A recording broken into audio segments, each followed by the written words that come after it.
ሰላምና ጤና ባላችሁበት ቦታ ሁሉ ይብዛ። የተወደዳችሁ የያሮስ ሁለት ቤተሰቦቻችን እንዴት አላችሁ? እንዴት ቆያችሁ? እንዴት ሰነበታችሁ? ያሮስ ሁለት ተጀምሯል። ታዲያ ዛሬም አንድ ርዕሰ ጉዳይ ይዘመተናል። በዚህ ርዕሰ ጉዳይ እንግዲህ በርከት ያሉ መረጃዎችን ማጋራላችሁ ጥሩ ነገሮችን የምታገኙበት ነው የሚሆነው። ላይክ በማድረግ ሼር በማድረግ ከወዲሁ እንድትጀምሩልኝ በትህትና እየጠየቅኩኝ ርዕሰ ጉዳዩን ላስደምጣችሁ። የቅዱስ ሲኖዶስ ምልዓተ ጉባኤ መጀመሩ ይታወሳል። በዚህም 3 ጳጳሳት ወደ ሀገር ቤት አልገቡም ነበረም። ብፁዕ አቡነ ጴጥሮስ ዶክተር የቅዱስ ሲኖዶስ አባል፣ የቅዱስ ሲኖዶስ ዋና ጸሐፊ እንዲሁም ብፁዕ አቡነ ቴዎፍሎስ የካሊፎርኒያን አካባቢ ሀገረ ስብከት ሊቀ ጳጳስ፣ ብፁዕ አቡነ ያዕቆብ እሳቸውም እንዲህ አልገቡም ነበረም። እኚህ 3ቱ ጳጳሳት ዛሬ መግባታቸው ዜና ተደምጧል ማለት ነው። አስደሳች ሰበር የሆነ መረጃ ነው በእጃችን የገባው። እንግዲህ ቅዱስ ሲኖዶስ በትናንትናው ዕለት የተለያዩ ውሳኔዎችን አስተላልፏል። ከትናንትና በስቲያ በጸሎት እንደተከናወነ እናስታውሳለን። ትናንት ደግሞ ቅዱስ ፓትርያርኩ መልእክት የመክፈቻ ንግግር በማድረግ አስጀምረው ስብሰባዎቹ ተደርገው የተለያዩ ውሳኔዎችም ተወስነው ነበረ። እሱንም ማሳያቸዋለሁ። በቅድሚያ ግን የሶስቱን ጳጳሳት የዜና መግባታቸውን እንዲሁም ብፁዓን አባቶቻችን ኤርፖርት ድረስ ተገኝተው እነ ብፁዕ አቡነ አብርሃምን ጨምሮ ሌሎች ሊቃነ ጳጳሳትም አቀባበል አድርገውላቸዋል። እሱን ተከታትለን እንመለሳለን። አብሮነታችሁ አይለይን። እስከ መጨረሻው ድረስ ላይክ ያደረጋችሁ እንድትቆዩ በትህትና እንጠይቃችኋለን። ላይክ ያላደረጋችሁ እንግዲህ ላይክ አድርጉ። ወደ ቪዲዮቹ። የኢትዮጵያ ኦርቶዶክስ ተዋሕዶ ቤተክርስቲያን ቋሚ ሲኖዶስ 3ቱ ሊቃነ ጳጳሳት ወደ ሀገር እንዲገቡ ፍቃድ ባገኙበት መሰረት ዛሬ ማለዳ ወደ ሀገር ቤት ገብቷል። ብፁዕ አቡነ ጴጥሮስ፣ ብፁዕ አቡነ ቴዎፍሎስ እንዲሁም ብፁዕ አቡነ ያዕቆብ ወደ ሀገር ቤት ዛሬ ማለዳ መግባታቸውን ኢኦቲሲን ጠቅሶ ሚዲያዎች እየዘገቡ ይገኛሉ። በቦሌ አየር መንገድ ማረፊያም ብዙ ሊቃነ ጳጳሳት ተገኝተው የተቀበሏቸው ሲሆን ብፁዕ አቡነ አብርሃም የቤተ ክህነት ዋና ስራ አስኪያጅ እንዲሁም ሌሎች ሊቃነ ጳጳሳት በተገኙበት አቀባበል ተደርጎላቸዋል። እንኳን ወደ ሀገራችሁ በሰላም ገባችሁም ተብሏል። ሰናይ ቀን ተመኘው። ሰበር መረጃ። ብፁዕ አቡነ ጴጥሮስን ጨምሮ 2 ብፁዓን አበው ሊቃነ ጳጳሳት ወደ ቅድስት ሀገር ኢትዮጵያ ዛሬ ማለዳ መግባታቸው ታውቋል። እንግዲህ ብፁዕ አቡነ ጴጥሮስን ጨምሮ ብፁዕ አቡነ ቴዎፍሎስና ብፁዕ አቡነ ያዕቆብ ከመንግስት ጋር በአንዳንድ ጉዳዮች ወደ ሀገር እንዳይገቡ ተከልክለው እንደነበረ የሚታወስ ነው። ይህንንም መንግስት እንግዲህ እነዚህ 3ቱ ብፁዓን አበው ሊቃነ ጳጳሳት ወደ ሀገር እንዲገቡ ከቤተ ክህነቱ ጋራ ከብፁዓን አበው ሊቃነ ጳጳሳት ጋራ ግንኙነት ሰፊ ውይይቶች ከተደረገ በኋላ መፍቀዱ ከዚህ በፊት መዘገባችን ይታወሳል።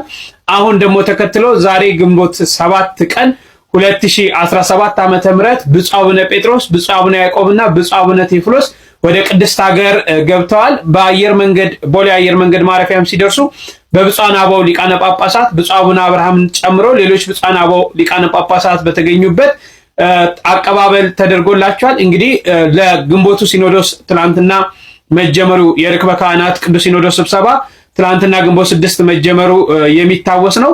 ዛሬ እንግዲህ ግንቦት 7 ሁለተኛ ቀኑን ይይዛል። በዚህ ስብሰባ ላይ እነዚህ ብፁዓን አበው ሊቃነ ጳጳሳት ይገኛሉ ማለት ነው። እጅግ የሚያስደስት ነው። መረጃው ለብዙዎች እንዲደርስ ኮፒ ሊንክ እና ሼር አድርጉት። ወልድ ወመንፈስ ቅዱስ አሐዱ አምላክ ክርስቶስ ተንሥአ እሙታን በዐቢይ ኃይል ወሥልጣን አሰሮ ለሰይጣን አግዓዞ ለአዳም ሰላም እምይእዜሰ ኮነ ፍስሐ ወሰላም። የተወደዳችሁና የተከበራችሁ በመላው ዓለም የምትኖሩ ኦርቶዶክሳውያን ወገኖቻችን ግንቦት 6 ቀን 2017 ዓ.ም የዋለውን የቅዱስ ሲኖዶስ ምልዓተ ጉባኤ ውሎ ከዚህ እንደሚከተለው አቀርባለሁ።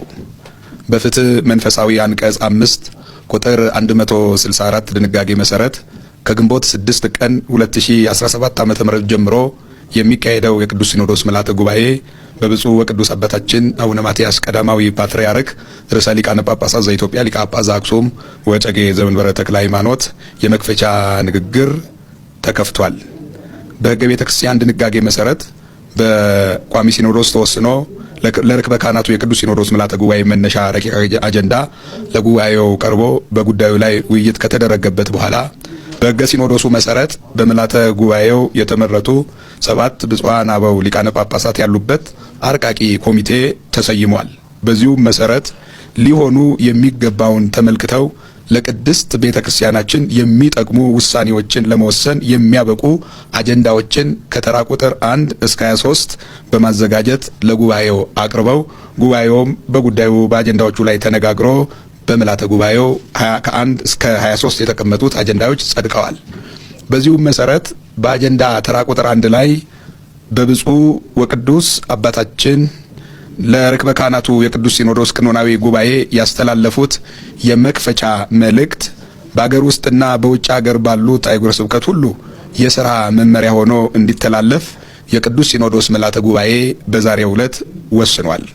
በአጀንዳ ተራ ቁጥር 2 ላይ የተቀመጠው ደግሞ ከግንቦት 2016 ዓመተ ምህረት እስከ ግንቦት 2017 ዓመተ ምህረት ድረስ በቅዱስ ሲኖዶስ ምልዓተ ጉባኤና በቋሚ ሲኖዶስ የተወሰኑ ውሳኔዎችን በተመለከተ የአፈጻጸም ሪፖርት በመጋቤ ብርሃናት አባ ተክለ ያሬድ ተክለ ጎርጎርዮስ የቅዱስ ሲኖዶስ ምክትል ጸሐፊ ግሩም በሆነ አቀራረብ በንባብ ተደምጦ ጉባኤውም በሪፖርቱ ላይ ተነጋግሮ ጉባኤውን በሙሉ ድምፅ አሳልፎታል።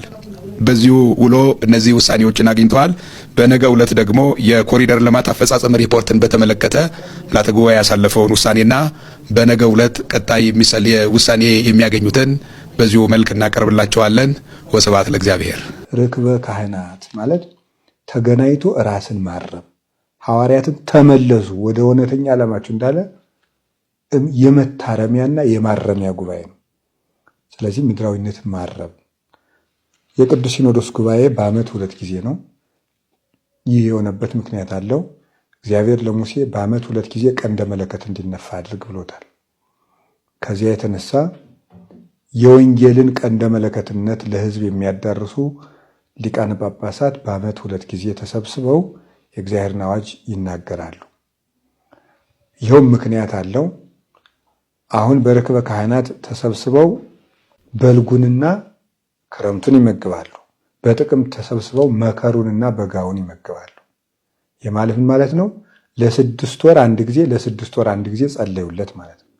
ዓመትን በጸሎት ለማስተዳደር ነው ሲኖዶስ የሚሰበሰብበት ምክንያት እንጂ 4 ጊዜም 5 ጊዜም መሰብሰብ ይቻላል።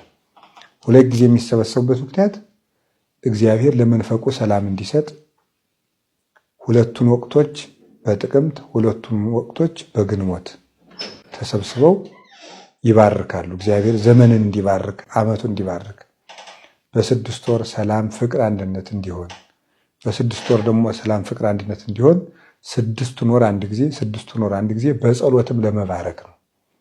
ስለዚህ ጉባኤውም የበረከት የሚሆነው የክርስቶስ ዓላማ ቅድሚያ ሲሰጥበት፣ ጭቅጭቅ ሲጠፋበት፣ ቅናት ሲለይበት፣ አድማና ዘረኝነት ሲጠፋበት፣ እነዚህ ሁሉ የተለዩበት ሲሆን መንፈቁ የበረከት ይሆናል። የሚበቅለው የተባረከ ሰውም ያለ ጊዜው ውሃ የማይወስደው መብረቅ ወርዶ ሰው የማያጠፋበት የማይገዳደልበት አዝመራው የሚይዝበት ምድር የሰጧትን የምታበቅልበት የበቀሉት የሚያፈሩበት ያለ አዝመራ የማይቀርበት በቅሎ የሚያፈራው እህል በጥቅምት ሲሰበሰቡ ደግሞ ተበልቶ ጤና እንዲሆን ደዌ እንዳይሆን የሚባርኩበት ጊዜ ነው። የተወዳችሁ ውድ ቤተሰቦቻችን እንግዲህ ብፁዓን አባቶቻችን በረከታቸው በሁላችን ላይ ያድር ገብተዋል። እንግዲህ ከዚህ በኋላ ምን ይወሰናሉ፣ ምን አዲስ ነገሮች ይሰማሉ፣ እሱንም ተከታትለን ለእናንተ የምናስደምጣችሁ የምናጋራላችሁ ነው የሚሆነው። ላይክ በማድረግ ሼር በማድረግ መረጃውን ለመላው ዓለም አዳርሱ። ያሮስ 2 ነው 15 ደቂቃዎችን ወስደን ብቻ እናንተ ጋር የምንቀርብበት የዩቲዩብ ቻናል ነው። 100 ሺህ እንድንደርስ 20-30 ሺህ እንድናልፍ ሁላችሁም ሰብስክራይብ ማድረጋችሁ እንዳይዘነጋ። ተሰናበትኩኝ። ያሮስ የእናንተም የኛም ነው።